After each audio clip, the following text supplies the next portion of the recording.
Primeiramente, eu gostaria de me apresentar. Eu sou a Ana Laura, como a Paula já comentou com vocês. Hoje a gente vai discutir bastante com relação à parte de anatomia e fisiologia da face.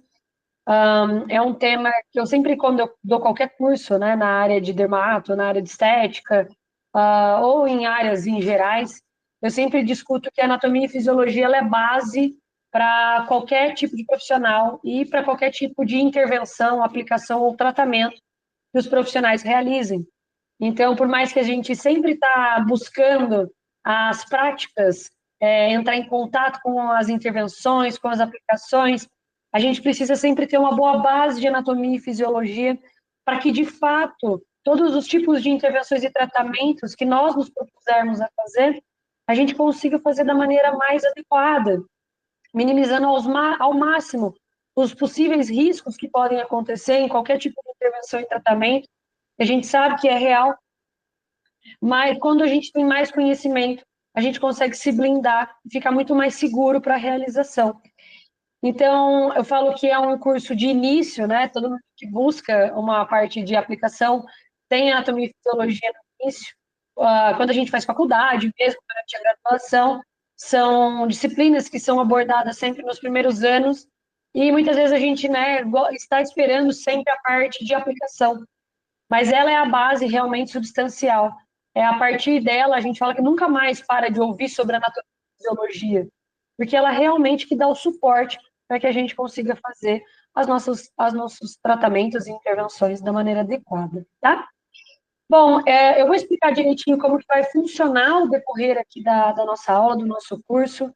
Ele é dividido em manhã e tarde, a gente tem um tempo também para o almoço, e a gente faz pequenas pausas durante a manhã e a tarde, também para tomar uma água, para dar uma respirada, porque é um conteúdo, né? A gente fala bastante, principalmente quando a gente está falando aqui no ao vivo, então a gente acaba tendo acaba comentando bastante situações, então a gente faz algumas pequenas pausas, mas eu vou explicar também direitinho como que o conteúdo vai ser abordado, tá? Bom, primeiramente eu vou me apresentar. Meu nome é Ana Laura Martins de Andrade. Eu sou graduada em fisioterapia. Então, sou fisioterapeuta de formação. Sou formada em Minas Gerais, na Federal. Realizei mestrado e doutorado na Federal de São Carlos. Fiquei um tempo fora do Brasil. Fiquei um pouco em Portugal e um pouco na Espanha. Hoje, atualmente, eu sou pesquisadora e professora do Albert Einstein e sou professora titular também da Engenharia Biomédica, da pós-graduação, na Universidade do Brasil. Eu trabalho com a parte de dermatofuncional, com a parte dou aula, né, em pós-dermatofuncional há mais de 10 anos. Discuto bastante alterações tanto estéticas quanto patológicas. Então, desde que eu saí da graduação, eu comecei a trabalhar com a parte de pele, realmente. Então, trabalhei em institutos de queimados, em hospitais que trabalhavam, né, com grandes queimados. Foi ali que eu entendi a base realmente da fisiologia e da anatomia, para quando a gente fala de estruturas cutâneas e da pele. Depois eu acabei me aperfeiçoando e trabalhando também nessa parte voltada para a estética, voltada para as aplicações, e me apaixonei desde o começo por as áreas básicas, né, de fisiologia e anatomia, que são disciplinas que até hoje eu ministro tanto em graduações quanto em pós-graduação.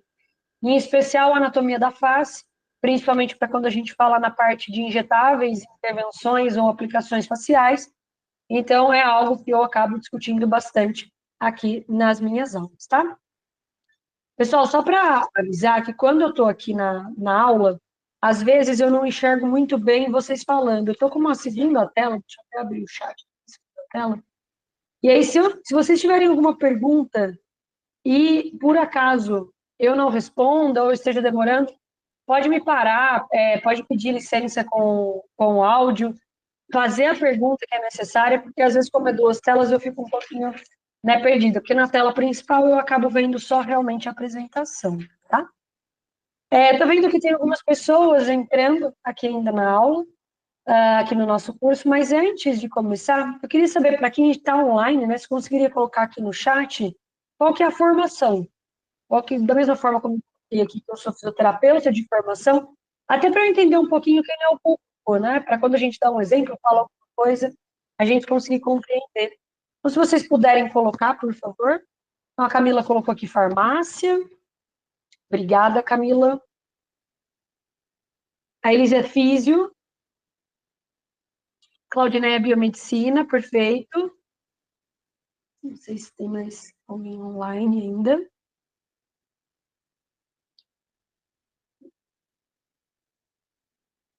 Acho que somos nós nesse momento.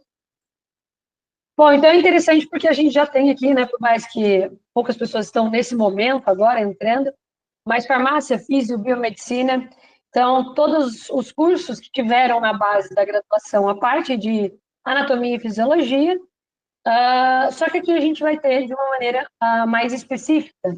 Quando a gente aprende na faculdade, a gente aprende normalmente anatomia de sistemas gerais, para físio, às vezes a gente aprende voltado também um pouco para a parte de músculo esquelética, dependendo da área odonto, por exemplo, a gente acaba tendo bastante cabeça e pescoço.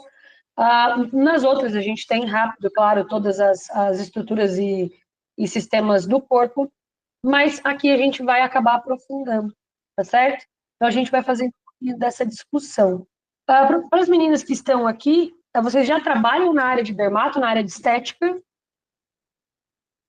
Sim ou não, por gentileza? A Elísia já trabalha, legal, que é físio. Iniciando, acabou após o ano passado, Camila, legal. Trabalho, está no último ano. Já está no último ano de biomedicina, legal, último semestre de biomed. Perfeito. Ainda está realizando aí, finalizando a graduação. Perfeito, pessoal, legal. Então, acho que todo mundo já tem um conhecimento, né, sobre a parte de dermato, a parte de estética. Opa, chegou mais uma aqui. Uma esteticista que está estudando biomedicina, legal. Legal também, já tem, então, claro, né, um bom conhecimento também dessa parte de dermato, essa parte estética, ainda mais que já é esteticista. Obrigada, pessoal. Então, é interessante para que a gente entenda também, né, um pouco do nosso público, para a gente conseguir aqui dialogar de uma maneira mais interessante aqui na aula, tá? Bom, pessoal, primeira coisa, quando a gente dá um curso de anatomia e fisiologia da face, eu gosto de discutir no começo, por que será que é tão importante aprender sobre anatomia e fisiologia da face? É claro que quando a gente vai falar, principalmente quando os objetivos são a parte de injetáveis, todo mundo já fala, para saber direito, né, como fazer as aplicações. Quando a gente quando aprender as práticas, por exemplo, as intervenções de algum tipo de injetável, ou de alguma aplicação invasiva, ou minimamente invasiva, ou recursos que trabalhem a face, não precisam ter nenhum grau de ter, né, algum tipo de penetração no tecido. A gente pode utilizar recursos físicos, por exemplo, que são utilizados também para tratamentos faciais. Mas por que é tão importante aprender sobre esse conteúdo? Para além de você saber como aplicar, para além de você saber da melhor maneira de utilizar, é você prevenir as complicações que a gente vê rotineiramente nas redes, na televisão, nas reportagens. A gente vê uma série de dificuldades, de efeitos adversos que podem ser promovidos com a aplicação de intervenções.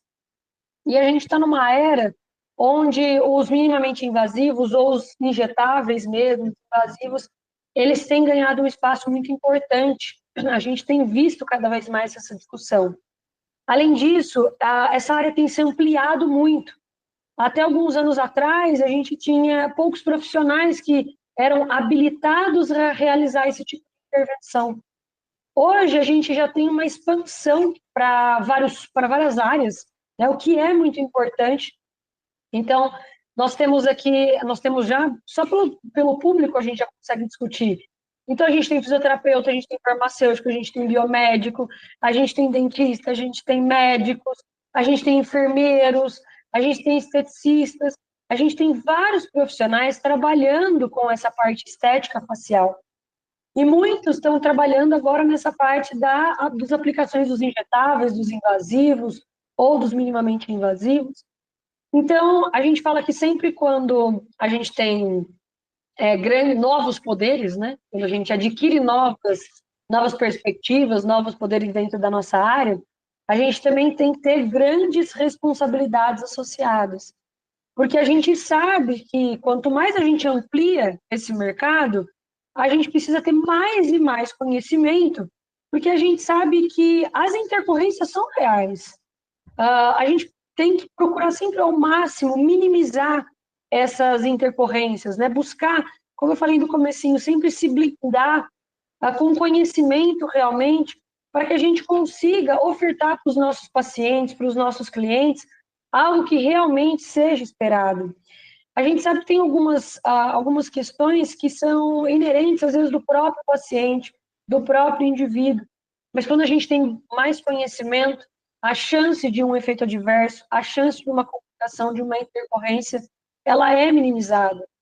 Então, hoje, a gente vê muitas aplicações, a gente vê um mercado que está ganhando cada vez mais espaço, a gente tem visto cada vez mais profissionais capacitados, a gente tem visto, como eu falei, o mercado ampliando, só que a gente precisa ter essa grande responsabilidade.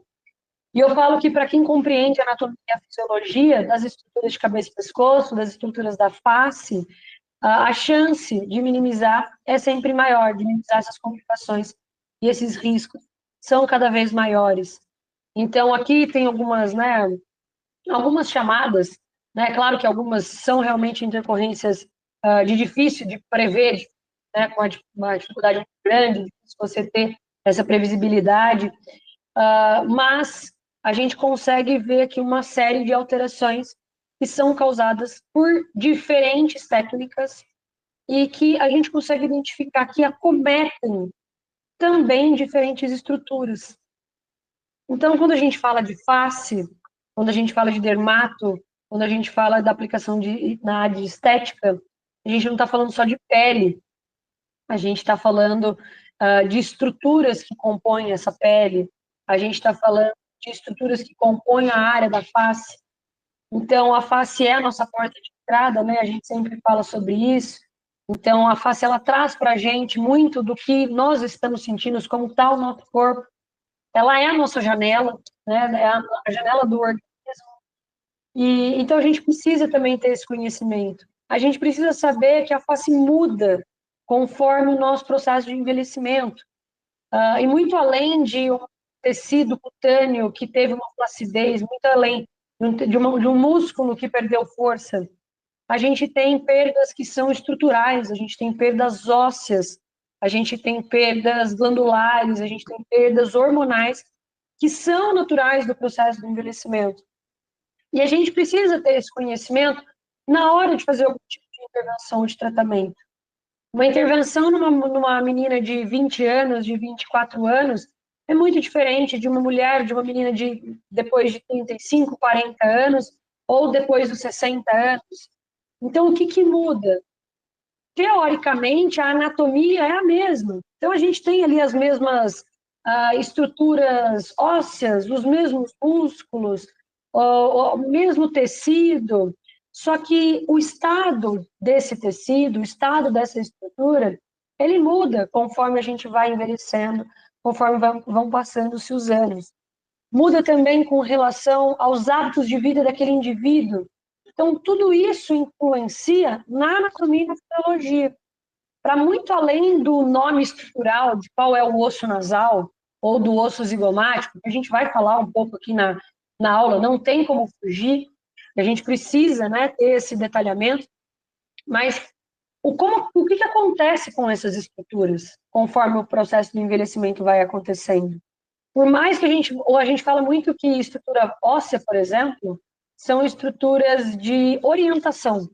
Para eu saber ali a posição, para saber a orientação estrutural da área da face, vai muito além disso, tá? A perda de massa óssea que acontece na face é algo que influencia em pele e músculo. Além disso, a gente precisa saber que eu tenho um sistema vascular e um sistema linfático e nervoso em toda essa área, de uma maneira muito específica.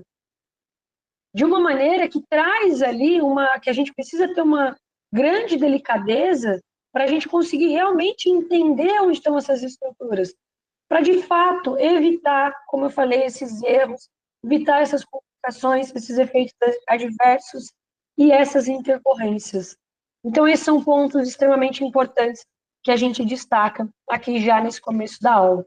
Eu falo que é para realmente entender a importância dessa compreensão de início, tá? Então, como eu vim falando aqui, a anatomia, a fisiologia, o conhecimento da funcionalidade, da estrutura da face, de cabeça e pescoço, ela é fundamental para uma aplicação segura, principalmente para quando a gente está falando de aplicações e intervenções faciais. Sejam elas, como eu já comentei, a parte de injetáveis, de invasivos, de minimamente invasivos, ou até mesmo dos recursos físicos que a gente pode utilizar na face, como, por exemplo, a gente fala dos peelings, né? Não só os peelings químicos, mas os peelings mecânicos. A gente tem uma série de recursos, como alguns tipos de luz, alguns tipos de laser, que podem ser utilizados na face. Então, a gente tem vários tipos de recursos onde a gente precisa entender que esse conhecimento vai ser fundamental para que se gere realmente uma aplicação de forma segura e de forma eficaz, tá? O conhecimento da anatomia e da fisiologia, ela faz com que o profissional consiga identificar de uma maneira direta e correta quais são as estruturas de músculos, vasos, nervos, onde a gente vai fazer algum tipo de intervenção, onde a gente vai fazer algum tipo de aplicação, objetivando sempre evitar qualquer tipo de complicação, tá? Assim, quando a gente tem esse conhecimento, a chance da gente conseguir alcançar os resultados desejados de uma forma precisa e gerar o que a gente espera no paciente, que é a satisfação de sempre minimizando os riscos, é algo que a gente sempre destaca de importância aqui nesse conhecimento anatômico aqui e fisiológico das estruturas da face. Bom, quando a gente fala de fisiologia, então a gente sempre fala de anatomia e fisiologia, né, da a gente começa um pouquinho com relação à fisiologia. Por quê? Porque quando a gente vai falar das estruturas da face, da cabeça, do pescoço, a gente precisa entender que todas as estruturas anatômicas, elas estão recobertas pelo maior órgão do nosso corpo, que é a pele. Então, eu preciso entender, para além de estruturalmente, a funcionalidade das estruturas da pele. Então, ela é o nosso órgão de proteção, ela é o nosso maior órgão de proteção do corpo. Um outro ponto extremamente importante, que a gente já tem esse link na cabeça, mas é sempre importante relembrar. A pele é o único órgão do corpo que faz contato com o meio interno e o meio externo. Então, isso quer dizer que ela sofre influência de ambos os ambientes. Então, eu tenho influências tanto dos ambientes externos, então, tudo que acontece ao meu redor, toda a questão de exposição solar, a questão de poluição, a questão de cuidados que eu tenho com esse órgão, tudo isso vai influenciar na funcionalidade dessa estrutura. Além disso, a forma com que o nosso organismo está desenvolvendo, ou que ele está metabolizando, isso também vai influenciar na pele. Então, ele é um órgão que sofre muitas ações com o passar dos anos. Sofre tanto com a forma com que a gente cuida externamente da estrutura, quanto como nós conseguimos cuidar internamente do nosso corpo. Então, a pele vai sofrer essas influências. E quando a gente fala das estruturas da cabeça, músculo, osso, vasos, nervos, todos esses estão recobertos por esse sistema, que é o sistema tegumentar. Então, a gente discute a fisiologia do sistema tegumentar e fazendo um gancho para quando a gente fala da aplicação de invasivos, da aplicação de injetáveis, a gente já discute, né, nesse comecinho, que quando eu faço qualquer tipo de aplicação invasiva ou minimamente invasiva, eu preciso saber até onde eu estou chegando, até qual estrutura eu estou alcançando quando eu faço a aplicação e utilização do injetável. Até o posicionamento com que eu utilizo, por exemplo, uma agulha durante uma aplicação, vai fazer com que eu consiga atingir de maneira adequada estruturas do meu sistema tegumentar e estruturas para além do meu sistema tegumentar. Então, aqui eu coloquei algumas angulações, é claro que o objetivo da aula não é a forma de aplicação dos injetáveis, nem tenho essa pretensão numa aula de anatomia e fisiologia da face trazer, mas eu sempre gosto de trazer figuras, né, parecidas como essa para a gente conseguir entender isso. Se eu sei quais são as estruturas que eu vou atingir, dependendo de como eu vou aplicar o meu curso, eu sei até qual estrutura eu consigo chegar ou não. E não só o que eu consigo chegar, o que eu consigo atravessar, ou o que eu consigo acabar ainda, né, interrompendo, consigo acabar atingindo. Eu preciso ter esse cuidado. Então, se eu for fazer uma aplicação intramuscular, uma aplicação intradérmica, para além do posicionamento que se utiliza ali, né, nas agulhas, depois das aplicações, quando fala-se dos injetáveis, eu preciso saber o que, que eu estou atravessando, que tipo de estrutura eu estou perfurando. Qualquer complicação, se eu perfurar uma estrutura, teoricamente, que não era esperada, o que, que pode acontecer? O impacto é local? O impacto ele pode se tornar sistêmico? Então, a gente tem que ter esse cuidado. Se eu faço uma aplicação intradérmica, sei que é diferente de eu fazer uma aplicação subcutânea, uma aplicação intramuscular. Eu sei que as camadas, que estruturas que eu vou atingir vão ser extremamente diferentes. Então, a gente precisa sempre ter, né, na verdade, esse cuidado. Então, a gente começa sempre falando dessa fisiologia do sistema tricular, tá? A partir do momento que a gente finalizar essa parte de fisiologia do sistema tricular, a gente vai discutir estruturas realmente anatômicas. Então, a gente vai discutir anatomicamente como a cabeça e o pescoço, ou a face também, né? Faz parte ali da cabeça. A gente vai discutir, inclusive, que anatomicamente a cabeça é dividida, né? Anatomicamente, no sistema esquelético, em duas partes. Face é uma delas. Então, a gente vai falar das estruturas ósseas que compõem a cabeça e o pescoço, principalmente quando a gente falar das estruturas faciais. Então, a gente fala, depois eu vou explicar direitinho, mas que o sistema esquelético da cabeça, ele é dividido em neurocrânio e viscerocrânio. E é importante saber que tem essa diferença, porque as estruturas que compõem o neurocrânio e o viscerocrânio são realmente diferentes. Então, os componentes são diferentes, mas todos estejam na cabeça, eles têm composições completamente diferentes, porque a funcionalidade também é diferente, tá? Então, a gente vai discutir um pouquinho sobre essa parte estrutural. Vamos falar também o que acontece com a face, com os ossos dessa região durante o processo de envelhecimento. E por que é tão importante saber disso? Depois a gente vai discutir um pouquinho sobre a parte de músculos. A gente tem uma série de músculos que estão inseridos no neurocrânio ou no viscerocrânio, ou seja, músculos da cabeça. Então, a gente vai falar um pouquinho sobre a importância da disposição desses músculos e da origem e inserção deles. Por que que é importante? A gente precisa entender que, às vezes, quando eu faço uma aplicação ou uma intervenção intramuscular, qual músculo que eu tenho que atingir? Se eu olhar bem para essa área, a gente vai falar sobre isso, do terço médio da face, eu não tenho um músculo, como eu vejo aqui no terço superior. A gente tem ali um grande músculo bem nessa região central, tem mais alguns pequenininhos aqui, né, nessa parte mais baixa do terço superior.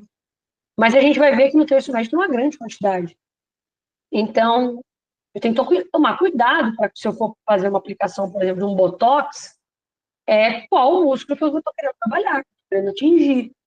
E se corre o risco de eu não acabar perfurando ou atingindo alguma outra estrutura ao redor. Então, a gente vai falar um pouquinho desses músculos faciais e da sua disposição, para além da sua disposição, a sua ação. Né? Por que que a gente faz algumas aplicações em alguns músculos e outros não? Qual que é o risco que corre? Se eu paro, né, a atividade de um músculo, quando a gente fala da aplicação do Botox, se eu deixo de contrair determinados músculos, isso traz algum efeito para as estruturas ao redor, as estruturas adjacentes? Como que eu posso, né? O que pode acontecer? Então, é outro ponto importante. A gente vai falar também sobre a parte do sistema nervoso. Então, os nervos que nós temos na região da cabeça e da face. O principal a gente já fala, né, que são nervos faciais, mas nervo facial ele é ramificado. E os ramos do nervo facial, eles estão em regiões de alto risco. E várias das aplicações podem trazer paralisia através de secções de nervos. Então, às vezes, a gente não quer a ação de uma musculatura, só que se eu atinjo um nervo, eu não vou ter só não ação da musculatura, eu não vou ter mais ação da estrutura. Então, a gente precisa tomar muito cuidado com a parte de inervação da face. Então, a gente vai falar de alguns ramos principais e de algumas áreas que a gente chama de zona de risco. A gente classifica algumas partes da face como zona de risco de baixa, de alta e de média gravidade. Então, a gente vai falar um pouco também com relação às inervações dessa área. Vamos falar sobre o suporte a sustentação que nós temos também da face, através do tecido adiposo, através das gorduras faciais. A gente vai falar que também existem dois tipos diferentes de grupos estruturais de gordura, que têm funções diferentes e que durante o processo do envelhecimento também passam por ações distintas. A gente vai discutir também sobre as composições, né, do tecido adiposo que nós temos na região da face.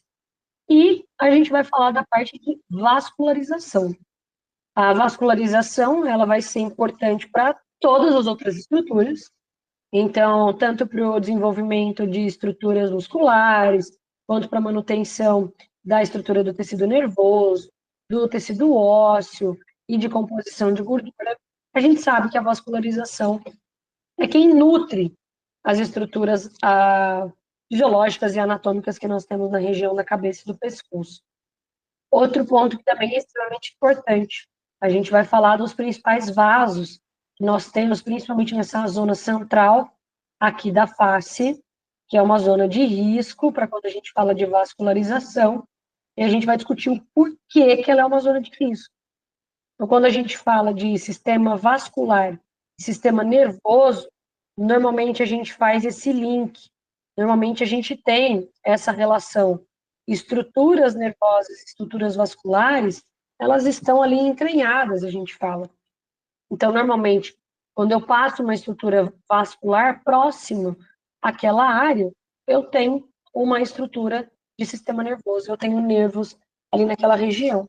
E a gente vai discutir quais são os principais motores e os nervos sensitivos, e quais são as principais artérias e veias que nós temos na região da cabeça, na região do pescoço, na região da face, tá? Então, a gente vai falar sobre fisiologia inicialmente, depois a gente vai passar para a parte anatômica e estrutural, seguindo de estrutura óssea, passando por estrutura muscular, passando por tecido adiposo, finalizando com a parte de sistema nervoso e sistema vascular. E a gente depois fala um pouquinho também sobre as complicações, tá? Então, a gente vai falar sobre as principais complicações caso a gente tenha alguma alteração nessas estruturas que a gente veio discutindo. Ao longo dessas partes anatômicas, né, de músculo, vasos, nervos, a gente acaba citando, tá, um pouco das complicações. Mas no final a gente mostra algumas complicações que são muito comuns para a parte de invasivos, de aplicações invasivas, né, de aplicação de injetáveis, que é algo que já vem sendo muito discutido tanto na literatura quanto na prática clínica. São riscos, né, são alterações e complicações de alta ocorrência, então, por isso a gente acaba discutindo de uma maneira ali mais específica, tá bom? Vou tomar só uma água.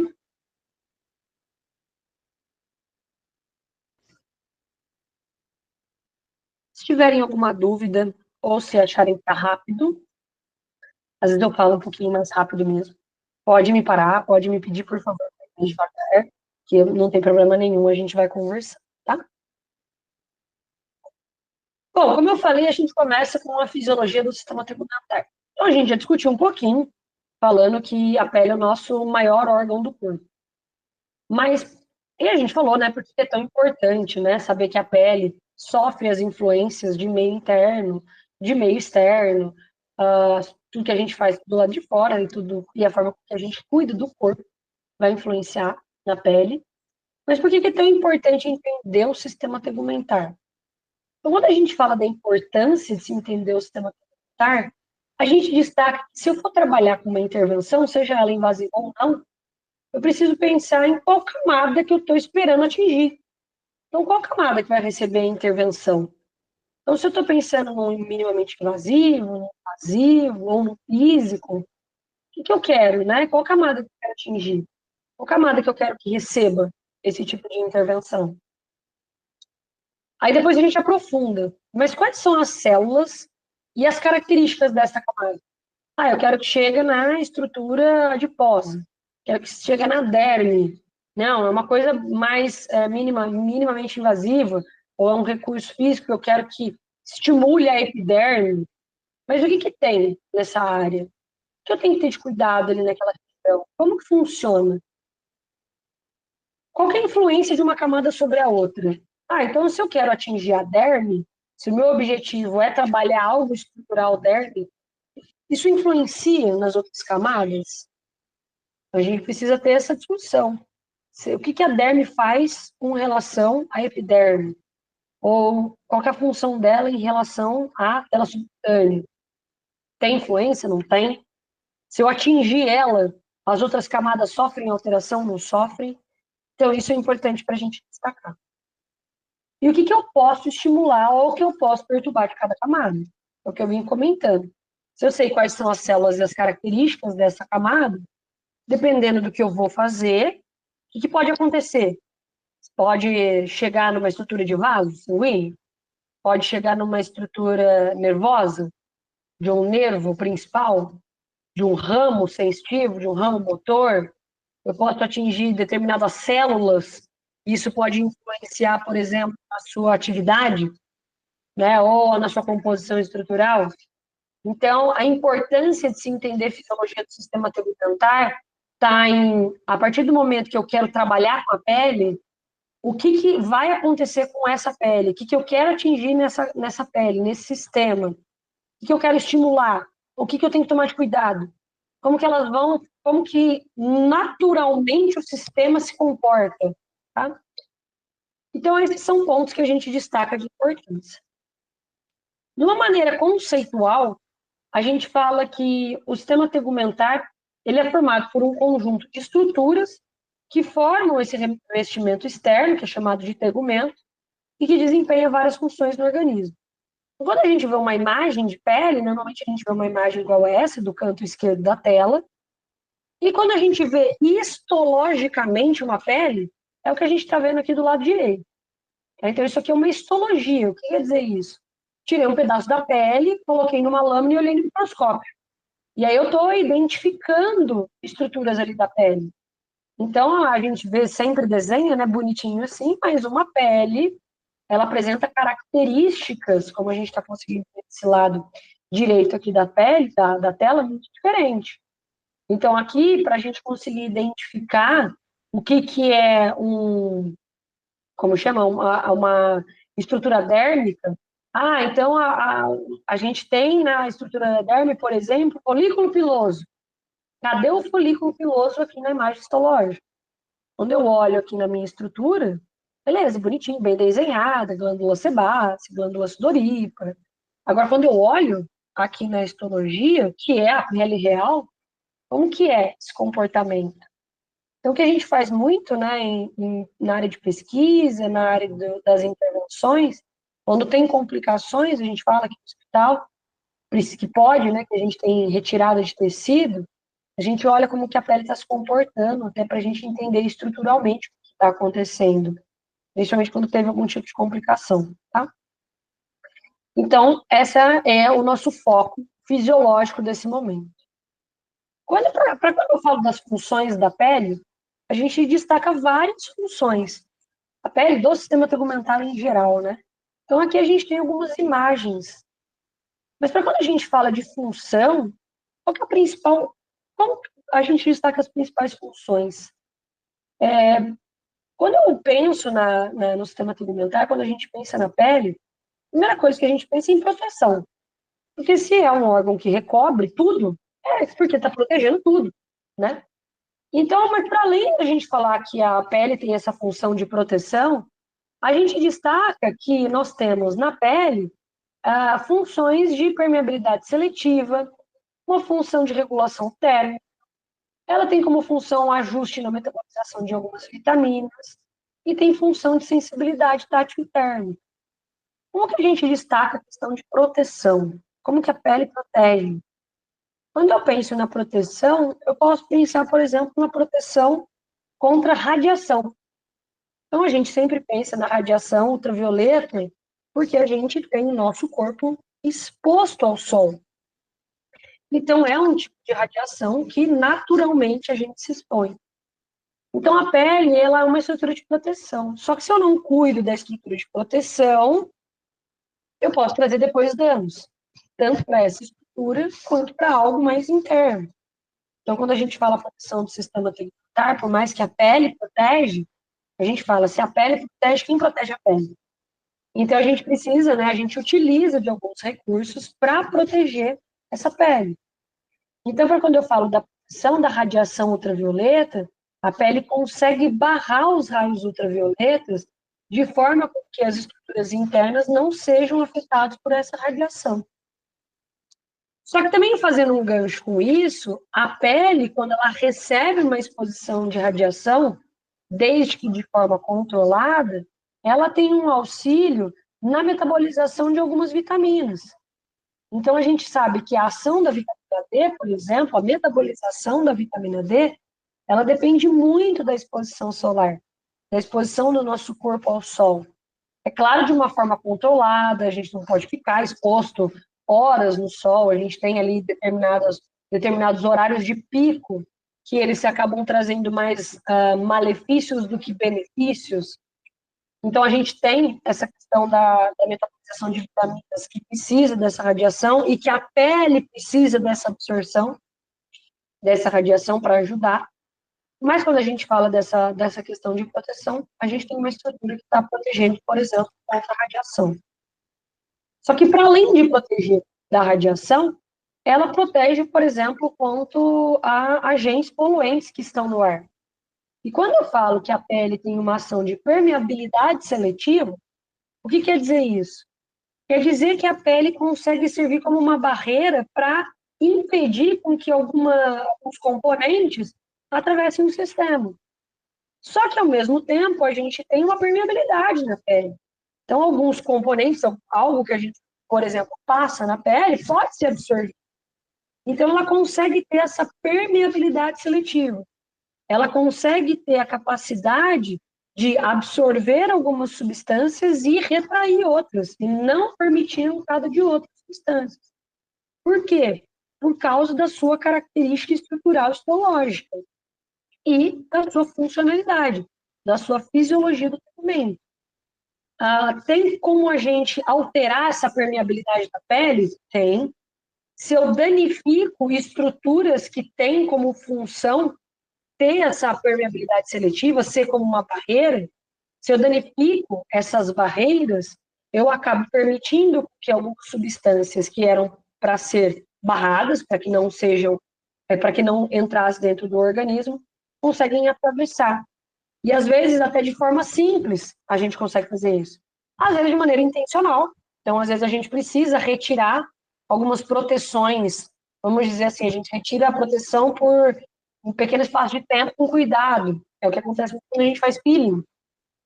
Então, a gente remove algumas estruturas que são de proteção. Tanto que quando a gente faz peeling, a gente indica, tem uma série de indicações do que precisa ter de cuidado. Porque, olha, eu acabei danificando um pouco sua barreira, foi intencional. Só que, então, você precisa ter cuidados até que essa barreira se restabeleça novamente. Então, tem questões de utilização, por exemplo, solar, de alguns tipos de cosméticos que não podem ser utilizados, porque a pele está mais exposta, tem que ter mais cuidado com a proteção. Então, essa permeabilidade, ela tem muita relação com a sua composição estrutural. Algumas estruturas, elas servem como barreiras para fazer com que determinados componentes não consigam ser absorvidos. E a gente tem componentes que precisam ser absorvidos. Quando trabalhar na área de cosméticos, a gente trabalha para identificar quais substâncias conseguem atravessar a barreira, quais podem ser absorvidas, quais têm passagem pelo sistema. Nem tudo que é bom, né, não só o que é bom consegue ser absorvido. A gente tem substâncias que são ruins, tanto no ar, né, quanto substâncias que podem atingir o nosso tecido, que acabam atravessando a barreira, tá? Acabam sendo absorvidas de uma maneira que não gostaria. Mas, de maneira geral, a pele funciona muito bem com essa questão de permeabilidade seletiva. Ela consegue manter muitos componentes que seriam patogênicos do organismo do lado de fora, tá? Outro ponto importante é a regulação térmica. Então, a pele tem a capacidade de girar, de fazer essa regulação térmica, auxiliar, né? Não é a única. Então, a pele consegue fazer regulação térmica, principalmente para quando a gente fala da vascularização. Então, a vascularização e as glândulas que nós temos no sistema tegumentar ajudam no ajuste da temperatura. Então, dependendo de como está aquele fluxo sanguíneo, então, o fluxo sanguíneo ele transfere calor. Então, se eu tenho ali um aumento de temperatura do fluxo, do sangue, a gente acaba tendo alteração de temperatura dos locais por onde a circulação está passando. Além disso, as glândulas que nós temos na pele, elas ajudam no controle com relação, por exemplo, ao resfriamento do tecido. A gente vai ver, por exemplo, as glândulas sudoríparas com essa função. Por isso que quando a gente faz algum tipo de atividade física, por exemplo, a gente apresenta o suor. Então, a gente sabe que quando a gente faz atividade física, a gente fica vermelho, a gente começa a sentir o corpo quente, e como consequência, a gente sua. Então, é uma forma que a gente tem de tentar fazer essa regulação através dessa lubrificação da parte externa da pele. Então, uma maneira de ajuste térmico que nós temos. A metabolização de vitaminas, como a gente já falou, que a pele ajuda nessa metabolização, principalmente quando ela está exposta a quando ela está exposta a algum tipo de radiação, e a sensibilidade tátil e térmica. A gente tem uma grande quantidade de nervos ou terminações nervosas que estão ao longo de todo o nosso sistema tegumentar. Então, a gente precisa apresentar essa sensibilidade tátil e térmica como forma também de proteção, mas como forma da gente ter ajuste corporal. Então, graças ao fato de eu conseguir tocar em determinadas coisas e ter a sensibilidade tátil, eu consigo ter ali, né, uma movimentação, uma atividade de maneira adequada, e a mesma coisa com a sensibilidade térmica, eu consigo me proteger, se eu consigo identificar que tem algo, por exemplo, quente ou muito frio, tanto o frio quanto tanto a baixa temperatura quanto a alta temperatura, elas queimam a pele, elas danificam o sistema tegumentar. Então, quando eu identifico que tem essas alterações, eu também consigo me proteger. E eu só consigo isso graças à quantidade de terminações nervosas que eu tenho ao longo de toda a minha pele, tá? De todo o meu sistema tegumentar. Então, são funções gerais que a gente sempre destaca quando a gente fala da fisiologia do sistema tegumentar, mas agora a gente fala da organização estrutural. Então, quando a gente olha o sistema, a gente divide estruturalmente ou histologicamente o sistema tegumentar em 3 partes. Então, a gente fala que nós temos 2 camadas da pele e nós temos um tecido adjacente. Para alguns livros de histologia, a gente destaca que essa tela adjacente é uma camada, tá? Em alguns livros de histologia, a gente fala que é uma estrutura complementar. Mas o que a gente precisa entender é que essa estrutura complementar, essa estrutura mais profunda, ela influencia nas camadas adjacentes, no que tem em cima e no que tem embaixo. Então, ela faz parte do meu sistema. Ela tem ali toda a sua influência. Então, quando eu penso na organização estrutural, eu divido meus sistemas em epiderme, derme e hipoderme, ou tela subcutânea, certo? Então, a gente entende que a parte mais externa que eu tenho na minha fisiologia do sistema tegumentar vai ser a epiderme. Eu penso na sua composição. Mesma coisa para quando a gente falar da derme e da hipoderme. Para quando a gente pensa em epiderme, o que eu preciso destacar? Bom, se a epiderme é a parte mais externa, ela é a nossa primeira barreira de proteção. Se a função geral da pele é proteger de diferentes formas, ela protege através da terminação nervosa, ela protege através de camada de permeabilidade, ela tem ali várias formas, né, de proteção. Eu preciso entender o que faz a proteção. Que estruturas, que componentes. Então, para quando a gente fala dessa região, é importante que a gente destaque algo importante. Quando a gente fala de face, ou quando a gente fala de sistema tegumentar no geral, eu tenho diferentes espessuras. Quer dizer que essa espessura dessas camadas, elas variam ao longo de todo o corpo. E isso também acontece na face. Então, se eu falo que a pele é formada de epiderme, derme e hipoderme, beleza, isso aqui a gente já está cansado de saber. Mas é a mesma espessura de epiderme na região frontal, é a mesma espessura, por exemplo, na região mentoniana, é a mesma espessura na região, por exemplo, de braço, de dorso. Então, para quando eu falo de sistema tegmentar e pele, eu tenho as 3 camadas, só que a espessura dessas camadas é diferente, dependendo da região. E como o nosso foco é face, dependendo da área, eu tenho essas estruturas muito mais delgadas do que a outra região. Então, quando a gente olha esse mapinha aqui da face, o que a gente identifica? Que a pele da nossa face, ela tem uma variação de espessura de aproximadamente meio até 2,5 milímetros. Então, quer dizer que tem áreas que, se eu for fazer uma aplicação intradérmica, é diferente do que fazer numa área que tiver mais espessura. Então, se eu preciso pensar que eu vou utilizar uma aplicação, um injetável minimamente, com um recurso, e eu quero atravessar a epiderme, eu preciso pensar se a área que eu estou trabalhando, ela tem uma espessura maior ou menor do que a outra. Eu vou fazer aplicações em diferentes regiões da face. Então, essas diferentes regiões, como que é a espessura dela? É mais fina, mais grossa, mais espessa, mais delgada? Então, a gente precisa ter esse cuidado. Então, para quando a gente fala com relação a essa espessura, aqui a gente já tem, né, na imagem que eu estou já mostrando, então eu preciso identificar, eu preciso saber que a região palpebral é uma área que tem uma espessura muito fina. Então, quando a gente toca as áreas das pálpebras, tanto pálpebra superior quanto pálpebra inferior, a gente identifica que o sistema tegmentar é muito diferente de quando eu palpo a região mentoniana, a região de queixo e a região frontal, essa região aqui da testa. Então, quando eu penso que tem uma variação, eu consigo identificar que a área de menor espessura é a região palpebral. Então, as pálpebras, elas apresentam uma espessura de sistema tegumentar muito diferente de outras áreas. E a região mentoniana, a região de queixo, como eu comentei com vocês, é a área mais espessa. É a área que a gente fala que é mais grossa, né, as camadas. Então, a gente precisa identificar também essa diferença. A região de glabela, região nasal, elas são áreas que também apresentam espessuras diferentes.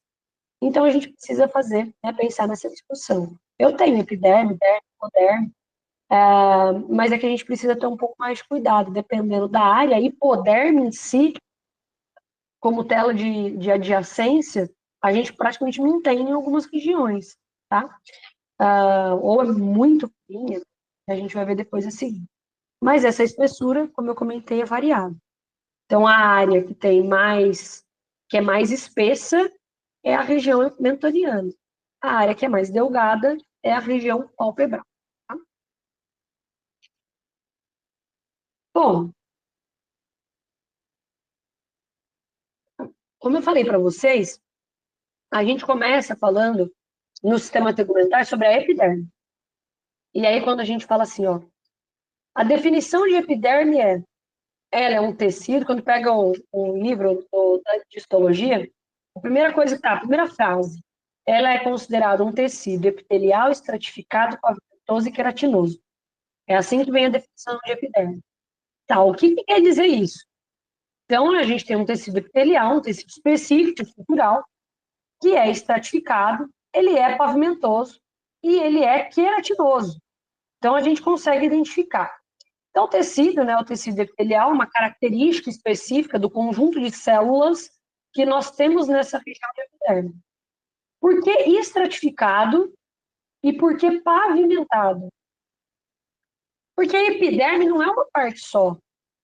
Ela é dividida em subcamadas. Poxa, mas ela é tão fina, Ana.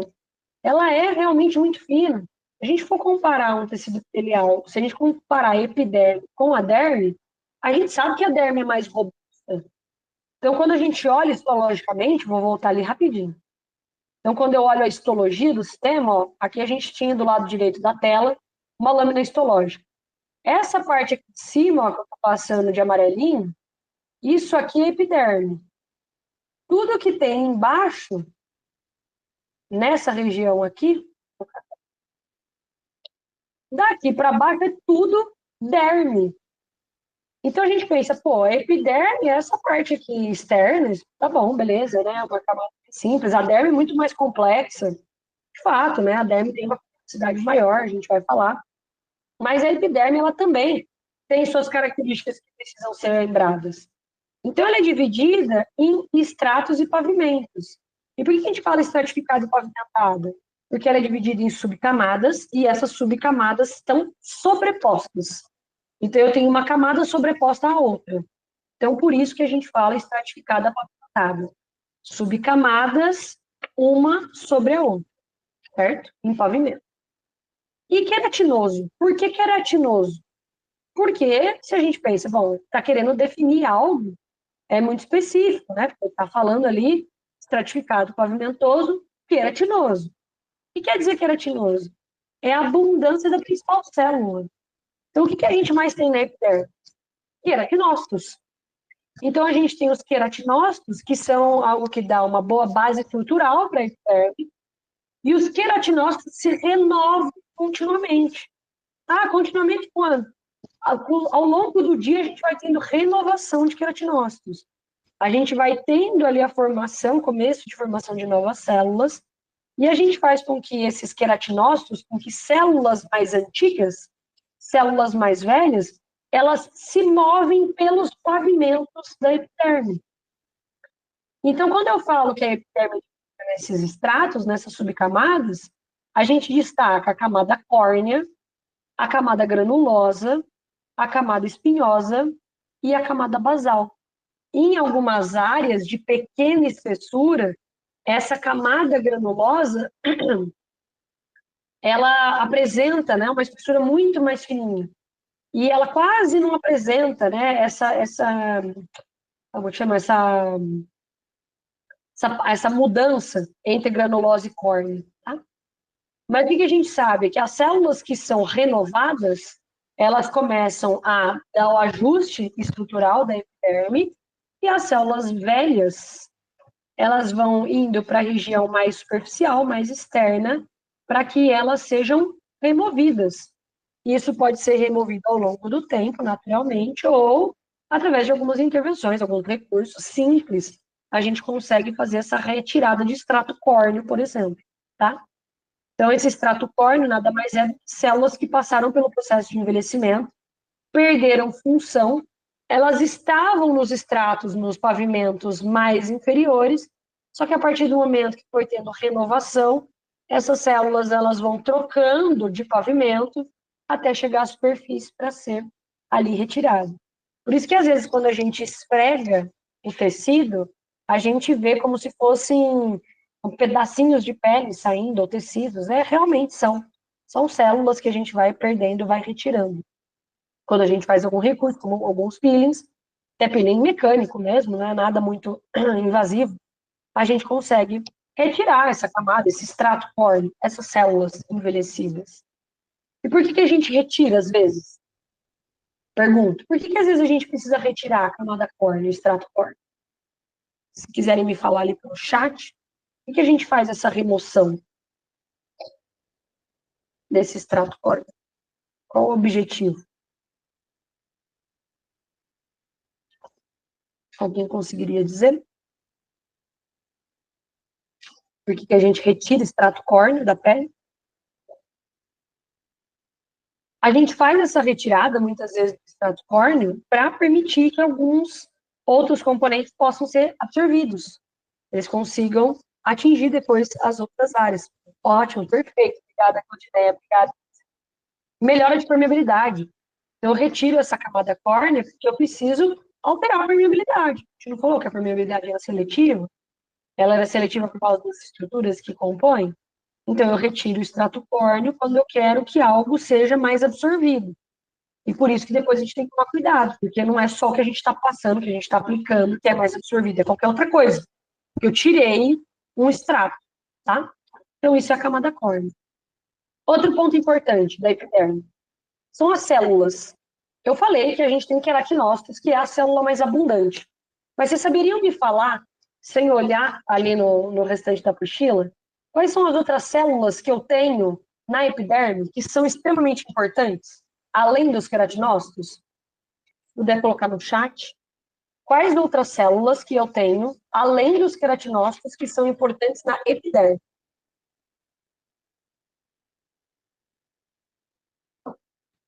Melanócitos, células de Langerhans e as células de Merkel. Perfeito, Elísia. Então, além dos queratinócitos, a gente destaca que eu tenho um grupo de células que estão ao longo desses estratos, que são ali as células de Merkel, Langerhans e melanócitos. Que a gente vai falar daqui a pouco. Além disso, então, beleza, eu sei que a epiderme tem um tecido epitelial, que é caracterizado por células da região. Ele é dividido em estratos e pavimentos, então eu tenho áreas distintas, por isso que eu tenho subcamadas, uma sobreposta à outra, e as células mais abundantes que eu tenho são os queratinócitos. O que mais de característica que eu tenho, para depois a gente falar dessas células aí que a Elísia trouxe para a gente no chat. Eu tenho a especificidade de que a epiderme não tem vaso sanguíneo. Então, eu não tenho vasos, não tenho vascularização na epiderme. Então, eu olho as camadas, olha que bonita essa parte histológica. Isso aqui é quando a gente pega a epiderme e joga na lâmina histológica. Muita célula, como que é diferente, né? O achatamento, o pavimento de uma camada para outra, de uma subcamada para outra. Aqui é legal, aqui está mostrando a camada lúcida, que eu comentei, que é entre a granulose e a córnea. Quando a espessura do tecido é muito fina, a gente quase não tem essa mudança, né? O que fica entre essas duas, que é essa camada lúcida. Então, dependendo da área, não vai ter camada lúcida, que é muito fina, a espessura é muito pequena. Então, quando eu falo da epiderme, ela não tem vaso sanguíneo. Isso é uma enorme característica. Por que é muito importante saber que a epiderme não tem vaso sanguíneo? Porque quem nutre tecido é vaso sanguíneo. Então, o nosso corpo só funciona porque eu tenho vascularização. Se eu acabo interrompendo a vascularização de qualquer parte do nosso corpo, eu perco função. Então, se para de vascularizar qualquer órgão, perde função. Então a epiderme não tem vascularização, então ela não tem função, ela perde função, ela não tem nutrição. Então, o que eu preciso pensar? Se a epiderme não é vascularizada, como que nutre? Como que eu consigo nutrir a epiderme? A gente consegue nutrir através de recursos externos, mas a gente precisa saber da influência das camadas. Então, eu tenho difusão a partir de capilares dérmicos. O que quer dizer isso? Quer dizer que a derme, que é a camada de baixo, ela dá suporte para a epiderme. Então, se ela dá suporte para a epiderme, ela também dá nutrição, ela ajuda nessa nutrição. Então, se eu altero a composição depois da parte de baixo, a parte de cima sofre influência? Sofre. Sofre alteração? Sofre. Então, se eu tenho uma alteração dérmica, a epiderme, consequentemente, sofre essa ação também. Porque ela é dependente pela falta de vascularização. Então, eu preciso de vasos sanguíneos para ter nutrição de qualquer área do corpo. Só que se eu não tenho vaso, eu preciso de algo que ajude. Quem me ajuda? Quem ajuda na epiderme é a derme. Ou então algum recurso externo que a gente pode utilizar, tá? A espessura da epiderme é delgada, ou seja, é muito fina. Então, é uma área muito fininha, apesar de ter vários estratos. E ela apresenta células de proteção. E aqui a gente entra nessas células que a Elísia falou pra gente. Então, eu tenho os queratinócitos, os melanócitos, as células de Langerhans e as células de Merkel. Então, a gente destaca queratinócitos, a gente tem uma célula que dá estrutura e que dá uma nutrição, né, uma qualidade para estrutural ali da epiderme. Então, o queratinócito, né, esses filamentos de queratina, eles vão ter essa função ali estrutural de manutenção ali que nós temos da epiderme. Melanócito, como o próprio nome já fala, melanócitos são células que produzem melanina. Então, elas são responsáveis pela coloração do tecido.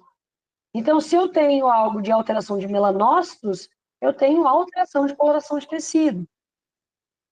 A gente tem as células de Langerhans e as células de Merkel. Qual que é a diferença? Qual que é a função? O que são essas células? As células de Merkel, elas são células de terminações nervosas. Elas são a nossa captação sensitiva inicial. Então, a gente fala que as células de Merkel, elas têm um contato com esse disco tátil, né?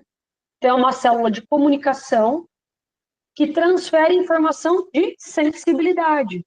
Então, eu consigo sentir externamente, né, de uma maneira muito superficial, ter a sensibilidade tátil, porque eu tenho essas células de Merkel.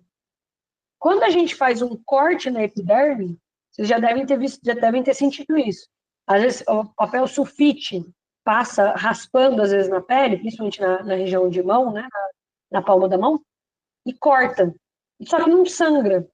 Você olha assim, ela fica até vermelhinha embaixo, mas não sai sangue.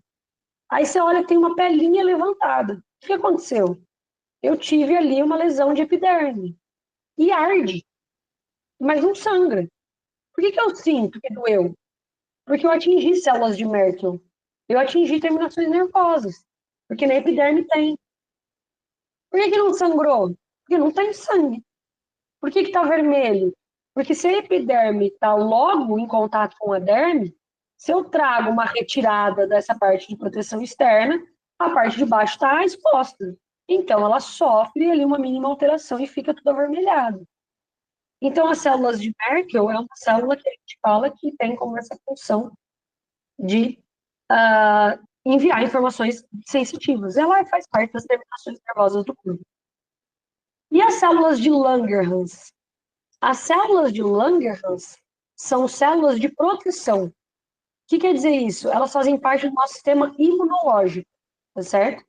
Então, é as primeiras células que nós temos de proteção imunológica do corpo, quando a gente pensa de contato externo com o meio interno. Então, a primeira forma que a gente tem de proteção, a primeira célula de sistema imune que está exposta, que está sempre tentando combater já essa porta de entrada, são essas células de Langerhans, tá? Então, esses 4 grupos celulares a gente destaca na epiderme. Os queratinócitos, por essa questão de nutrição e de suporte estrutural. Os melanócitos, porque dá a coloração da epiderme, da pele, perdão. Ela traz a coloração de toda a nossa pele. As células de Langerhans, que são células de proteção do nosso sistema imunológico. Então, são realmente células que nos protegem, fazem parte das nossas células de proteção do corpo. E as células de Merkel, que nós discutimos com relação à sensibilidade. Beleza, Ana, mas você falou que a epiderme é dividida em camadas. Essas células, elas estão em subcamadas diferentes? Sim. Nós temos os melanócitos e as células de Merkel como células que estão mais presentes no extrato mais profundo da pele. Ou seja, a gente fala que o extrato basal, ele é repleto dessas células de Merkel e dessas células de melanócitos. É por isso que quando a gente fala de manchas na pele, a gente não, às vezes não consegue atingir o melanócito, ou a gente não consegue o melanócito não, a gente não consegue clarear o tecido, porque dependendo, a gente tem melanócitos que estão tão profundos que eles estão quase nas invaginações dérmicas. Então, às vezes a gente vai clarear a mancha com algum recurso que é muito superficial e não consegue. Isso a gente vê muito em melasma. Vai tentar fazer algum tipo de recurso de clareador para melasma, vai usar algum tipo de peeling ou um peeling mecânico para melasma, e aí não consegue clarear, gerar o clareamento específico. Por quê? Porque os melanócitos, a sua maioria, ela está em áreas mais profundas. Tá? Então, a gente tem melanócitos mais profundos. Então, o pigmento é mais profundo. Se você retira os estratos mais superficiais, você não consegue clarear a mancha, porque a gente não consegue atingir essa estrutura, tá? Essas áreas. Então, Merkel e melanócitos são um pouco mais profundas do que quando a gente destaca, por exemplo, Langerhans. Langerhans precisa estar um pouco mais na superfície, um pouco mais para cima, vamos dizer assim, em grande quantidade, né? Um pouco misturado. mas Langerhans está um pouco mais acima, porque a gente precisa realmente dessa proteção. Se é célula de sistema imune, de proteção, se destrói agente agressor, preciso destruir isso antes de começar a aprofundar. Então, queratinócitos abundante em todas as áreas, células de Langerhans na região ali de camada mais espinhosa, e células de Merkel e melanócitos, a gente tem tanto na final da espinhosa quanto basal, até quase nas invaginações dérmicas, tá? Então, são as composições que nós temos ali dos grupos celulares para quando a gente fala da epiderme, ok? Acima da epiderme, a gente tem um manto hidrolipídico. O que é esse manto hidrolipídico? O manto hidrolipídico, às vezes a gente retira esse manto hidrolipídico muito facilmente, na verdade. O que é esse manto hidrolipídico? Nada mais é do que uma porção lipídica e uma porção hídrica. Esse manto fica acima da epiderme. Para quê? Para proteger a epiderme. Beleza, a epiderme já é uma parte de proteção. Só que a gente tem que ter uma porção lipídica e hídrica para fazer com que essa parte esteja sempre, vamos dizer ali, protegida e apresente um certo grau de umidificação e nutrição da área. O que é essa porção lipídica? A gente chama de sebo, né? Eu preciso de sebo? Preciso, tá? Não excesso. É claro que o excesso prejudica e traz complicações. Exatamente, Fátima, é um desafio o tratamento das manchas. Mas quando a gente fala dessa porção lipídica, eu preciso de ter sebo. Eu não tenho glândula sebácea à toa. Eu preciso proteger a parte externa.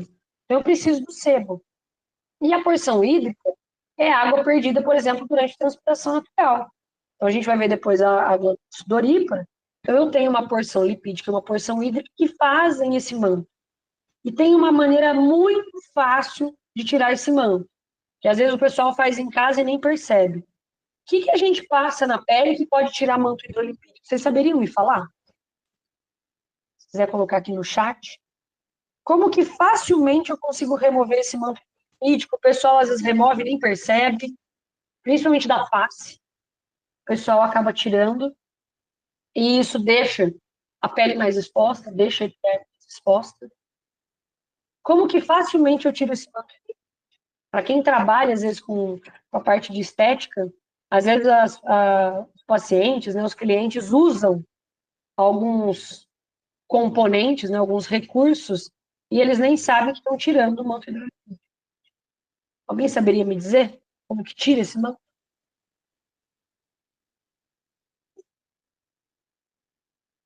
Sabonetes e cosméticos. Perfeito, Claudineia. Mas qual componente desses sabonetes ou desses cosméticos que facilmente remove o manto?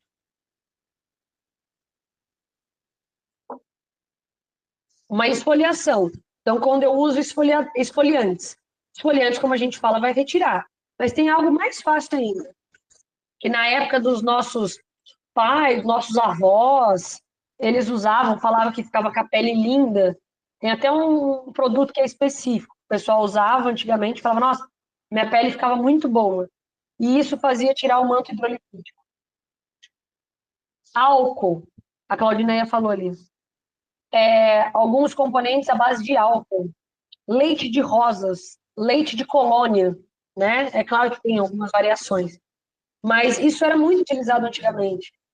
Então, quando começava-se, né? Eu lembro até mesmo eu, quando eu era pequena, mas bem jovem, assim, quando comecei a usar maquiagem, para tirar, usa leite de rosa. E, de fato, a hora que você passava o algodão com leite de rosa, saía tudo, inclusive o manto físico. Aí o que muita gente falava é que quando tirava, e eu lembro disso também senti, é porque ardia. Oh, nossa, passei, limpou tanto que até ardeu. Por que arde?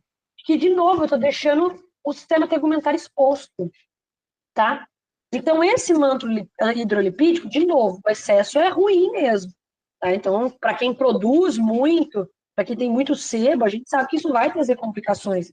Desenvolvimento de acne, o desenvolvimento dos cravinhos que a gente fala, né? Ou aquelas bolsinhas de sebo, não é isso que eu estou falando.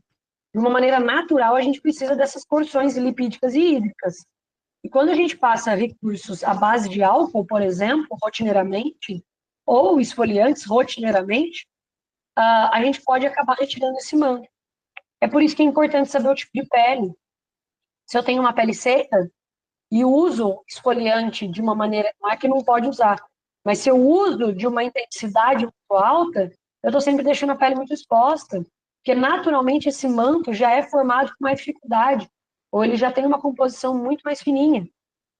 Quando eu tenho uma pele mais oleosa, esse manto hidrolipídico já é mais abundante. Então, até as indicações de esfoliações já são diferentes, né, de uma pele seca, de uma pele oleosa. E esses componentes que a gente utilizava antes, né, que ainda existe, o leite de rosa, o leite de colônia, o fato de ter esse composto com o álcool, quando você faz a retirada, ele de fato higieniza, tira tudo, mas ele retira o manto e deixa a área muito exposta. Então, quando eu lembro que quando eu comecei a utilizar recurso, né, quando eu era bem nova, toda vez que passava qualquer maquiagem, tirava, utilizava esse composto, esse leite de rosa. E isso deixa, né, a pele sempre mais exposta. Além do fato do próprio álcool ser uma substância que, quando atravessa o tecido, ele é uma substância que altera estruturalmente. Mas minha avó, minha mãe sempre utilizaram e a pele sempre foi muito boa. A gente nunca esquece da questão genética, tá? Tem características estruturais que são próprias do indivíduo. Tem peles mais resistentes do que a outra? Existem peles muito mais resistentes do que a outra. Isso tem relação com a sua composição estrutural, que vem com a questão genética, e até com a disposição de células. A gente sabe que peles mais pigmentadas, elas tendem a ter uma forma de proteção maior do que peles mais menos pigmentadas. Tanto que quando a gente faz a classificação de Fitzpatrick, eu vou mostrar ali depois rapidamente, que é uma classificação com relação à cor da pele, à pigmentação da pele, a gente classifica com relação à exposição ao sol, peles que são mais ou menos sensíveis ao sol. Por quê? Porque tem pele que, se é mais exposta, que se tem menos proteção, ela sofre mais as ações. Então, é claro que esse manto hidrolipídico também é diferente dependendo do tipo de pele da pessoa. E dependendo da pessoa, se ela retira rotineiramente, pode não trazer tantas complicações quanto aquela pessoa que tem um tecido, uma pele com menos proteção e fica fazendo essa retirada desse manto hidrolipídico, tá? Exatamente. As pessoas não têm esse entendimento, por isso que muitos seguem usando e não associam com a acne, por exemplo. Exatamente. Então, é importante a gente fazer essa discussão, tá? E o manto, apesar de ele não ser uma camada, né, histológica, ela é uma camada de composição. Então, ter essa porção lipídica, essa porção hídrica é indispensável, tá? Beleza, então eu tenho um manto na superfície, eu tenho a epiderme, e aí eu falei que a epiderme depende da derme. Como que ela depende? Ela depende por causa da sua forma. A junção derme-epidérmica, a gente chama de junção derme-epidérmica, porque a conexão da epiderme com a derme, ela é uma composição com invaginações.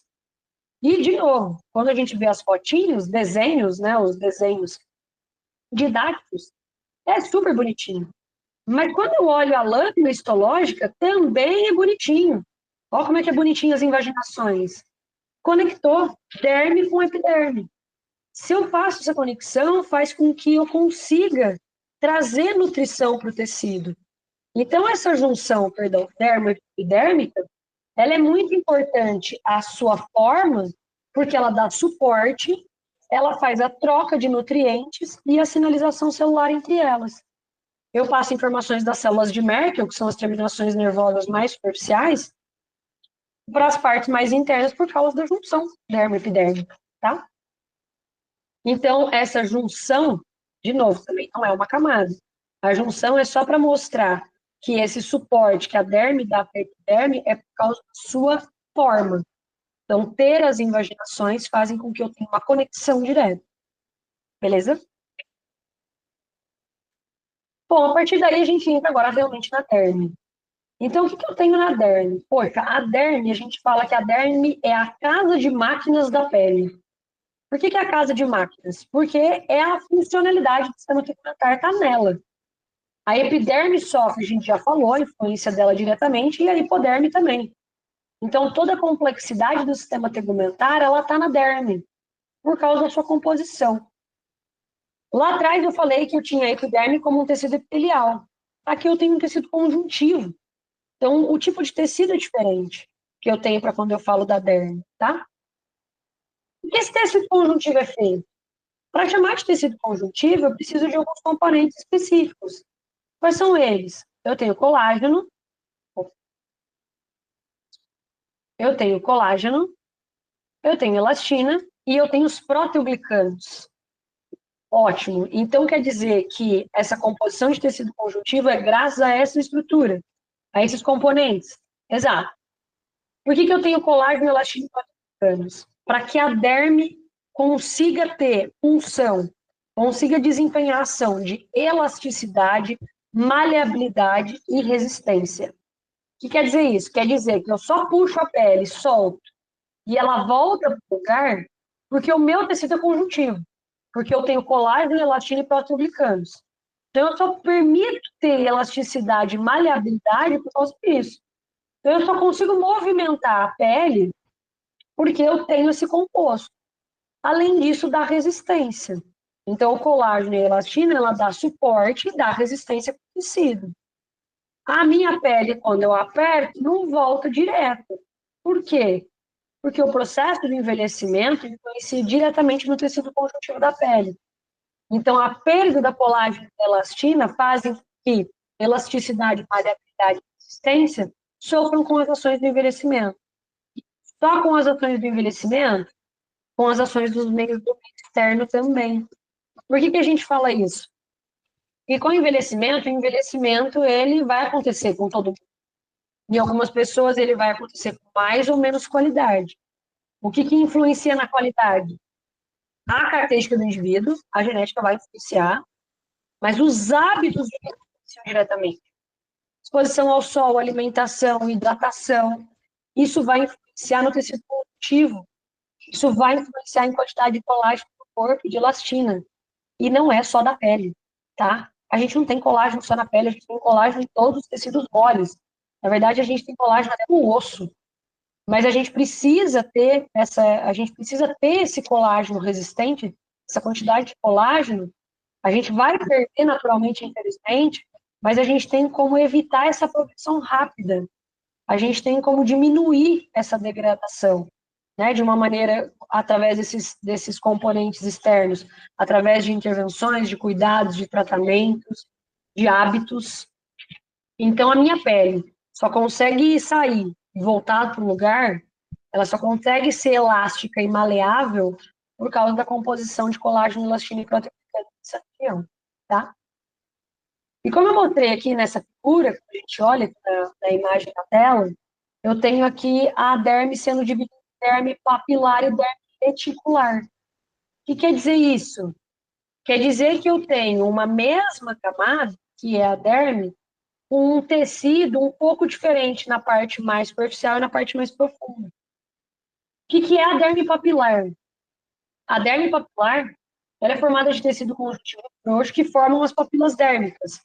Eu mostrei para vocês as invaginações, as papilas aqui, ó, que é a conexão, vai dar o suporte ali para a epiderme. A derme papilar, ela possui fibrilas especiais de colágenos e pequenos vasos sanguíneos. Então, a organização com relação ao tecido conjuntivo ali da região papilar, ela tem uma grande quantidade de colágeno, mas a organização de colágeno é diferente, porque o tipo de colágeno ali é especial, ele apresenta uma estrutura um pouco mais delgada do que em outras regiões. Quando eu falo na derme reticular, ela é mais espessa. Então, ela é maior e ela é constituída de um tecido conjuntivo denso. O que quer dizer isso? Ó, aqui estava frouxo e aqui é denso. Ambas têm colágeno? Tem. Ambas têm elastina? Tem. Mas a quantidade e a disposição é diferente. Então, a derme reticular é a maior parte da derme. E ela é composta de uma grande quantidade de colágeno e elastina, uma abundância, a organização ali é primordial. Além disso, a gente tem uma abundância de vasos linfáticos, sanguíneos e nervos. Então, a derme reticular, ela é realmente a nossa camada estrutural da pele. Então, ela é a que dá suporte estrutural. É a perda de colágeno dessa área que faz com que a gente tenha a queda do tecido. A gente começa a perder o colágeno e como nessa região de tecido conjuntivo frouxo, o colágeno é especial, ele é mais fininho, a gente começa a ter a formação, a perda dessa região. Tanto que quando a gente fala de rugas, quando a gente vai falar, eu tenho as rugas, eu tenho rugas de expressão, eu tenho aquelas rugas que são, a gente fala que são rugas estáticas e rugas dinâmicas. O que são rugas dinâmicas? São rugas que aparecem durante o movimento. Então, eu movimento e ali aparecem rugas. Por exemplo, eu agora parado olhando para a tela, eu não tenho rugas em regiões aqui orbitais. Só que a hora que eu sorrio, aparecem várias rugas. Inclusive, se eu chegar bem pertinho, eu vejo pequenas linhas nessa área. Só que quando eu estico o tecido, parece que o tecido está liso. O que quer dizer isso? Eu estou passando pelo processo de envelhecimento, já faz um tempo que eu já entrei no processo de envelhecimento, claro, decorrente da minha idade. Só que o que acontece? Conforme a gente vai passando pelo processo de envelhecimento, a gente começa a perder colágeno. Quando eu perco o colágeno da derme papilar, de fato, aparecem umas linhas em mim. Eu consigo até ver essas linhas. Só que quando eu estico, a gente fala, né, que ela é fina, ela é uma estática fina. Quando eu estico a pele, ela some. Por quê? Porque essa ruguinha, essa perda de colágeno estrutural está na derme papilar. Agora, quando eu pego uma ruga estática profunda, ao que a gente identifica? Que a derme reticular já perdeu muito colágeno. Faz depois do teste aí em vocês, em pessoas próximas a vocês. Identifica uma área que tem uma ruga, que ela apareça mesmo sem movimento. Eu tenho, por exemplo, algumas rugas, aqui na câmera fica um pouco difícil de ver, mas eu tenho um pouco de ruga frontal. Então, quando eu estico o tecido, eu olho, se some a linha, quer dizer que eu perdi colágeno, mas a perda de colágeno está baixa ainda. Tanto que pode ter perdido um pouco de derme papilar, por isso que tem ruga, por isso que eu vejo a ruga, ela tá ali. Só que a hora que eu estico, o tecido fica liso. Por quê? Eu consegui ter maleabilidade do tecido e a minha derme reticular ainda está sustentada. O colágeno que eu perdi não foi suficiente para perder a estrutura do tecido da derme reticular. Então, a hora que eu estico, está liso. Só que se eu estico e ainda aparece a linha, eu já tenho um acometimento de derme reticular. Eu já tenho uma perda de colágeno que acabou trazendo essa forma, deixando essa cicatriz, entre aspas, tá, no meu tecido. Então, quando a gente fala de rugas, a gente tem muito essa relação. Então, a gente fala das rugas estáticas e dinâmicas. Dinâmicas aparecem com o movimento. A maior parte das pessoas, né, já tem. Se não é uma criança, já começou a aparecer rugas dinâmicas. Então, quando eu sorrio, quando eu rio, quando eu choro, eu vejo rugas, eu vejo as linhas aparecendo no meu rosto. Isso são rugas dinâmicas. Rugas estáticas são aquelas que estão ali, mesmo sem eu me movimentar. Então, na hora que eu olho no espelho sem nenhum movimento, eu enxergo elas. Então, eu já perdi colágeno. Então, eu já tive ali uma perda de colágeno estrutural. Só que essas estáticas, elas vão ser divididas em superficiais e profundas. O que são as rugas estáticas e superficiais? Eu tive uma perda de colágeno, só que esse colágeno estrutural acabou perdendo, né, a estrutura mais de derme papilar. Por isso que ela é uma ruga estática, ela está ali mesmo sem o movimento. Só que ela está só nessa camada mais superficial da derme, ela está mais nessa área de superfície, ela está mais na derme papilar. Então, a hora que eu estico a pele, some a ruga. Isso é uma estática superficial. Agora, quando eu tenho uma estática profunda, eu estico o tecido e a ruga ainda está ali. Isso quer dizer que o colágeno que eu perdi, perdeu estrutura tanto de papilar quanto de reticular. Então, o colágeno, a elastina, a estrutura foi danificada ao ponto de deixar essa marca no meu tecido. Então, tem uma diferença entre as rugas estáticas superficiais e as rugas estáticas profundas. Então, para tratamento, se eu tenho uma ruga estática superficial, é muito mais fácil. Se eu conseguir dar suporte, conseguir estimular colágeno, provavelmente eu vou conseguir suavizar essa ruga e eu ainda vou evitar que apareça uma ruga profunda. Agora, se eu já tenho uma ruga profunda, estática profunda, para eu conseguir suavizar a área, é mais difícil só com estimulação de colágeno, tá? Não estou falando que não vai suavizar, vai. Só que ela não vai suavizar como essas rugas aqui estáticas superficiais. E só teve perda estrutural da papilar, tá bom? Então, saber essa diferença é importante. Um tecido conjuntivo eu tenho na derme toda. Só que na papilar ele é mais frouxo, na reticular ele é mais denso. Então, a reticular demora mais para perder. Por isso que demora mais para aparecer ruga, né? Uma ruga estática profunda. Só que, então, se já começou a aparecer estática superficial, dá-lhe estimulação de colágeno, para isso não se tornar algo profundo, para isso não acometer a derme reticular, tá? Além disso, a gente tem na derme, como eu falei para vocês, que é a casa de máquinas, nós temos aqui vasos sanguíneos abundantes nessa região.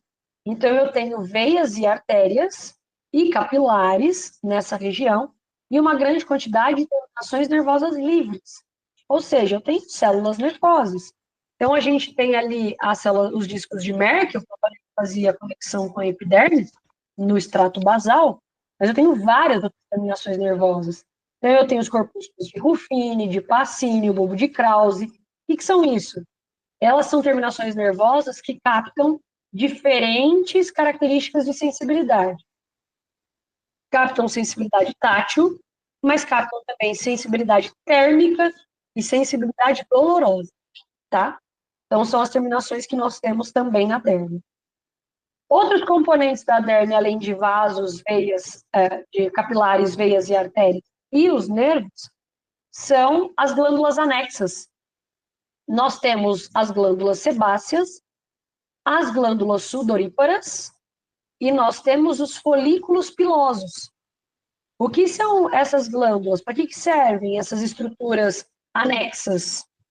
Elas servem para dar ainda suporte, tá? Ainda faz parte da estrutura de suporte da derme, e elas têm funções, por exemplo, de produção de substâncias para proteção. Então, quando eu falei que eu tenho um manto hidrolipídico, eu tenho uma porção lipídica e uma porção hídrica, graças à glândula sebácea e glândula sudorípara, tá? Vou ver a pergunta aqui na tela rapidinho. O estímulo de colágeno pode ser via oral? Cremes, o que seria uma boa indicação? Excelente pergunta, Fátima. Quando a gente fala do colágeno, o colágeno a gente perde naturalmente com o envelhecimento, tá? E a gente perde todo tipo de colágeno. Então, o colágeno que dá a estrutura da pele também é o colágeno que dá, às vezes não é o mesmo tipo, tá? Porque a gente tem colágeno tipo 1, tipo 3, tipo 2, tem vários. Mas todos eles passam pela degradação do envelhecimento. Só que quando eu começo a perder colágeno, por exemplo, eu perco colágeno de articulação, eu perco colágeno de pele, eu perco colágeno da sustentação de músculo. Então, quando a gente fala da reposição via oral, a gente tem que tomar bastante cuidado. Por quê? Só a reposição via oral, a maior parte das vezes não é suficiente, tá certo? Por quê? Porque, de novo, quando a gente faz uma absorção, quando a gente usa o colágeno oral, e ele vai ser absorvido lá pelo nosso intestino, esse colágeno ele não é distribuído de uma maneira, vai ser encaminhado para estimular a produção na pele, ou ele vai ser encaminhado para estimular a produção da articulação. Então, a gente tem o colágeno hidrolisado, né, tem tipos de colágeno também diferente oral, que eles podem ajudar, só que de uma maneira muito sistêmica. Se eu for ficar pensando que eu tomo colágeno para melhorar a pele, só isso não vai ser suficiente, tá? Porque o ajuste do colágeno oral é sistêmico. Ele não vai ser só para a pele. Ele vai tentar, né, trazer demandas, né, vai ser para o organismo. Só que, de novo, eu estou absorvendo um colágeno pronto. Ele não é um colágeno que vai me dar suporte. Então, os estímulos que nós temos através dos recursos, eles garantem uma maior produção de colágeno do que você fazer a ingestão do colágeno oral. Quais indicações, quais recursos? A gente tem vários, tá? A maior parte dos cosméticos que a gente tem, eles também sozinhos não vão conseguir estimular o colágeno. Eles vão dar nutrição. Eles ajudam na nutrição, ajudam que a pele fica mais viçosa, isso ele ajuda. Mas ele não vai ser um cosmético, ele não tem a capacidade de ser absorvido completamente pela pele e estimular a produção de novas células. Que células? Fibroblastos. O fibroblasto é a célula que produz o colágeno. Então, se eu tomo colágeno ou se eu passo um creme que fala que tem ali uma base de colágeno, ele não vai estar estimulando o fibroblasto a produzir colágeno. Ele vai estar tentando dar nutrientes ali para aquela região. Essa é a verdade. O que estimula colágeno? O que estimula o fibroblasto. E como que eu estimulo o fibroblasto? A gente estimula o fibroblasto através de processos inflamatórios no tecido. Então, eu tenho que inflamar minha pele para estimular mais colágeno? Precisa. Só que a gente tem que tomar muito cuidado quando a gente fala que eu preciso inflamar a pele. Porque fica parecendo que eu tenho que machucar. Aí então eu tenho que machucar toda a pele. Não. Eu tenho que tomar um pouco de cuidado nesse eu preciso estimular, eu preciso machucar, preciso inflamar. Eu preciso, de fato, dar estímulos para a produção de fibroblastos. Como que eu dou esses estímulos? A gente pode dar estímulos através de recursos, por exemplo, recursos físicos. Então, tem alguns tipos de lasers que eles estimulam a produção de fibroblastos. É como se ele gerasse microlesões no tecido, e como que o nosso corpo responde? Produzindo novos fibroblastos. E aí sim dá suporte estrutural. Tem alguns peelings mecânicos e peelings químicos que também fazem isso. Eles acabam gerando microlesões, e essas microlesões estimulam a produção de novas células, que são esses fibroblastos para dar colágeno. Certo, Fátima? Não sei se isso responde a sua pergunta, mas só para destacar que quando a gente usa um creme ou quando a gente faz ingestão de colágeno oral, não vai ser esse colágeno pronto que vai dar sustentação e suporte. Ele pode trazer nutrientes importantes, mas para dar estímulo, eu preciso provocar a proliferação de fibroblasto. Perfeito, Fátima, microagulhamento. Exatamente. Captou exatamente a informação. Então, se eu gero microlesões, isso estimula a formação de novas células. Novas células são fibroblastos e os fibroblastos conseguem estimular a produção do colágeno. Exatamente, perfeita colocação. Se tiverem mais dúvida, podem parar, tá, pessoal? Bom, como eu falei com vocês, a gente tem essas glândulas a mais, né? Esses anexos, os pelos, as glândulas sebáceas e as glândulas sudoríparas, que são ali glândulas, né? São substâncias que também são estruturas importantes ali para a derme, tá? Quando a gente fala do pelo, aqui a gente tem numa lâmina, isso é um folículo piloso. Tá? Então, o folículo piloso, ele está ali na base da derme, e ele tem a formação ali do pelo, e ele vai passar pela epiderme e conseguir chegar na superfície.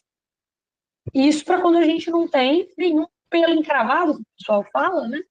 Quando o pelo não consegue atravessar a epiderme, ele pode ficar encapsulado.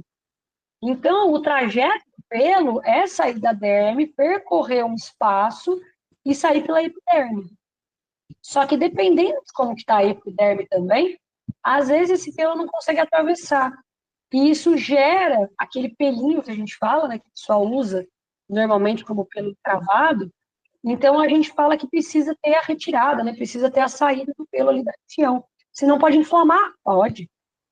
Porque tem uma outra coisa importante. Quando a gente fala na face, os pelos que a gente tem na face, os folículos pilosos faciais, eles normalmente são diferentes dos folículos pilosos que eu tenho, por exemplo, no braço, ou que eu tenho no cabelo, é diferente, né?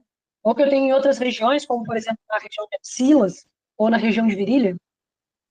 Os folículos pilosos da face, eles são muito mais agrupados, eles são muito próximos um do outro. Só que eles são folículos pilosos mais delgados, eles são mais finos do que o restante das áreas do corpo. Por isso que os pelos da face, eles são pelos mais fininhos e muito mais agrupados. E é diferente de homem e de mulher. Então, por questões hormonais, nos homens e em algumas mulheres também, dependendo de como está a taxa hormonal, esses pelos, esses folículos, eles podem se tornar mais espessos. E por isso que os pelos que saem em algumas regiões na face podem ter aquela característica daquele pelo que a gente fala do homem, que é uma barba, né? Que é um pelo mais grosso. Então, isso tem uma influência hormonal muito grande, principalmente pela testosterona.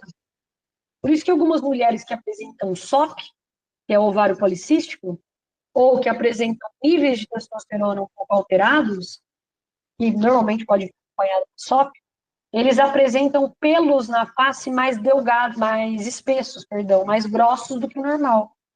Porque o normal é que na face a gente tem uma distribuição de folículos pilosos muito agrupados, só que muito delgados, muito fininhos, muito menores. Porque a gente tem tipo uma pelugem, a gente fala, né, na região da face.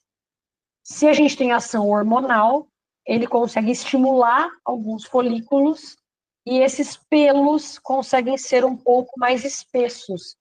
E como eu falei, acontece nos homens, em região de barba, e em algumas mulheres, quando tem alterações hormonais pela SOP ou pela aumento de alteração de testosterona, que acaba tendo, né, esses pelos um pouco mais grandes, tá?